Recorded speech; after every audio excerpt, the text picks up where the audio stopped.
ओम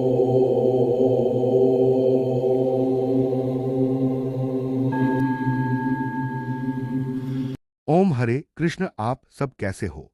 आशा करते हैं आप सब अच्छे और स्वस्थ होंगे। आज की बाल संस्कारशाला में हम पुनः कुछ मिलते जुलते शब्दों के बारे में पढ़ेंगे। आज के मिलते जुलते शब्द हैं आमंत्रण तथा निमंत्रण। आइए दोनों शब्दों में समझे। सबसे पहले जानते हैं कि ये शब्द कहाँ से आए हैं। आमंत्रण तथा निमंत्रण दोनों ही शब्द संस्कृत से आए हैं, लेकिन इनके अर्थ तथा उपयोग में थोड़ा अंतर है। वैसे अंग्रेजी में दोनों को इनविटेशन कहते हैं। सबसे पहले आमंत्रण शब्द के बारे में पढ़ते हैं। आमंत्रण का अर्थ है किसी को किसी विशेष अवसर पर बुलाना या आमंत्रित करना।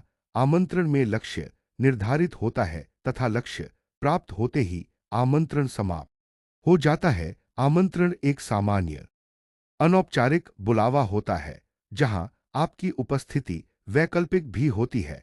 आमंत्रण में अक्सर भोजन की व्यवस्था नहीं होती, जैसे किसी साहित्यिक गोष्ठी या भाषण के लिए बुलाना। यहाँ अनौपचारिक शब्द का अर्थ है नियम शिष्टाचार का पालन करते हुए बोलना, अर्थात जैसे नौकरी के लिए आवेदन करते हुए बात करना।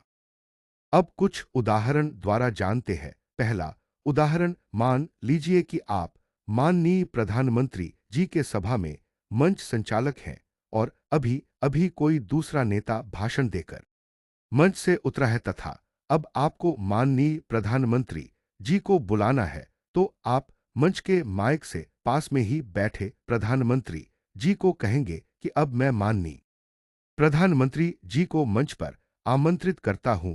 दूसरा उदाहरण, मैं आपको इस सेमिनार में बोलने के लिए आमंत्रित करता हूं या आपको मंदिर में सत्संग के लिए आमंत्रित करता हूं। आइए अब निमंत्रण शब्द के बारे में पढ़ते हैं।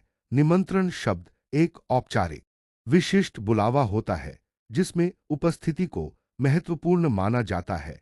यहाँ औपचारिक का अर्थ है बिना व्याकरण के नियम या शॉर्टकट में बात करना, जैसे मित्रों से बात करते हैं। निमंत्रण का अर्थ है किसी को किसी विशेष अवसर पर आधिकारिक रूप से बुलाना। निमंत्रण शब्द आमतौर पर सरकारी कार्यक्रमों, सम्मेलनों या अन्य आधिकारिक अवसरों पर उपयोग किया जाता है। निमंत्रण में एक आयोजन होता है, परंतु प्रत्येक व्यक्ति का लक्ष्य निर्धारित नहीं होता। निमंत्रण में सिर्फ शारीरिक उपस्थिति उपयोगी है।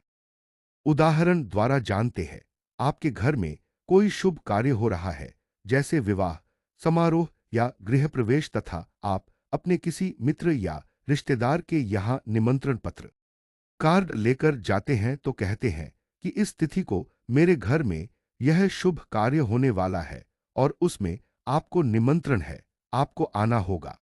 आशा करते हैं कि इस वीडियो को देखकर आप आमंत्रण एवं निमंत्रण के बारे में अधिक जान गए होंगे तथा अपने जीवन में इनका सही उपयोग कर पाएंगे।